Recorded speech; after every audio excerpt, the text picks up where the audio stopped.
Assalamualaikum warahmatullahi wabarakatuh. Baik, untuk pertemuan kali ini kita akan bahas mengenai model data fisikal, ya.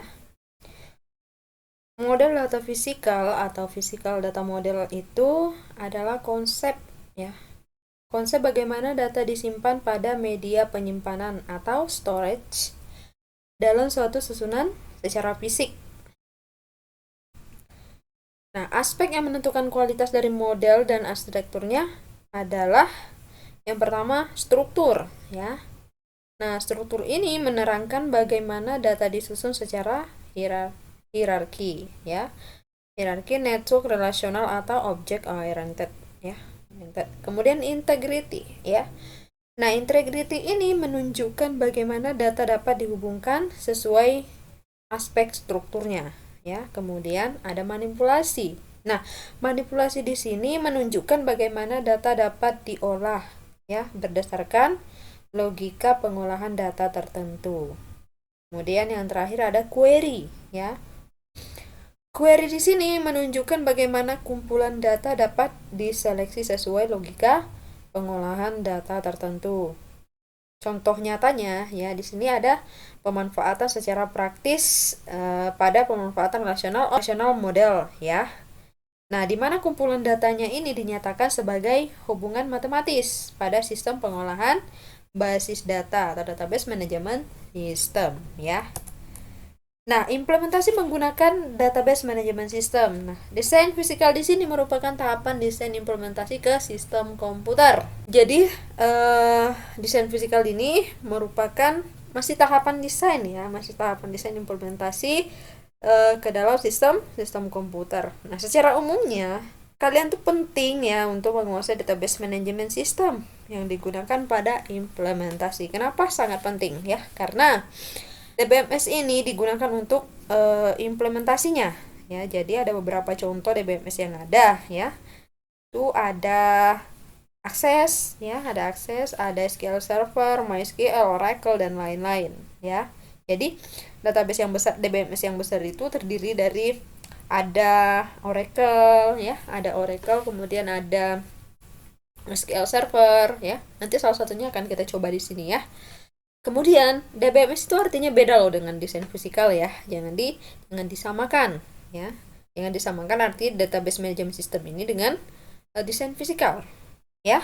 Nah, faktor utama baik atau buruknya suatu desain fisikal itu bergantung kepada kemampuan desainer dalam penguasaan DBMS yang dipilih, ya. Jadi ini penting, ya. Penting untuk kita ketahui bahwa DBMS yang kita pilih itu tergantung dengan baik buruknya suatu desain fisikal, ya. Jadi pilihlah DBMS yang kalian kuasai, ya. Pilihlah database management system yang kalian kuasai untuk digunakan pada implementasinya, ya. Karena itu sangat bergantung kepada desain fisikal kita, ya. Itu sangat bergantung. Jadi itu yang saya katakan tadi, kalian harus menguasai DBMS yang ada, ya. Kalau nggak bisa menguasai semuanya, satu aja cukup, ya. Oke. Nah, di sini ada entitas mahasiswa hasil dari tahapan konseptual atau analisis, ya. Di sini masih sifatnya analisis atau tahap konsep, ya, tahap konseptual. Kemudian kita transformasikan menjadi ke tabel model relasional. Di sini setelah kita transformasikan terdiri menjadi dua tabel, ya. Ada tabel mahasiswa dan hobi mahasiswa. Oke? Kalian tanyakan kenapa bisa jadi dua tabel, Bu? Ya. Saya rasa di pertemuan sebelumnya kita sudah bahas mengenai transformasi, ya, mengenai transformasi. Ya, transformasi ini sebenarnya tidak lain daripada normalisasi, ya, normalisasi suatu tabel, ya. Oke, di sini kita akan coba mendesain data fisikal data menggunakan beberapa DBMS yang ada. Di sini ada Microsoft Access, ya, ada SQL Server, MySQL, Oracle, ya. Kira-kira bagaimana mendesainnya menggunakan DBMS yang ada ini, ya? Kira-kira seperti apa? Sekarang kita coba untuk menggunakan akses, ya. Ini ada tampilannya, sudah ada saya screenshot kan, ya. Tadi tabel kita di sini ada 2 mahasiswa dan hobi mahasiswa. Ini hasil transformasi ke basis data relasional ya. Setelah hasilnya sudah kita buat seperti ini, sudah ke dalam bentuk model data relasional, baru kita tuangkan dalam implementasi menggunakan DBMS ya. Di sini yang pertama contohnya kita menggunakan DBMS-nya adalah akses ya. Menggunakan akses. Di sini ada tabel mahasiswa dengan beberapa field ya, ada ID mahasiswa, NIM nama mahasiswa, jenis kelamin dan lain-lain ya, dengan tipe datanya yang sudah ada. Di sini ada auto number ya, identitas mahasiswa di sini ada tipe datanya auto number, artinya otomatis ya. Kemudian di sini NIM ada teks, kemudian di sini ada tanggal lahir, itu date time ya, tipe datanya ya. Kemudian begitu juga dengan tabel hobi mahasiswa ya. Sekarang kita lihat di sini. Oke, tabel mahasiswa. Di sini ada satu mahasiswa bisa memiliki banyak hobi ya. Satu mahasiswa bisa memiliki banyak hobi. Sekarang kita lanjut. Oke, sebelumnya.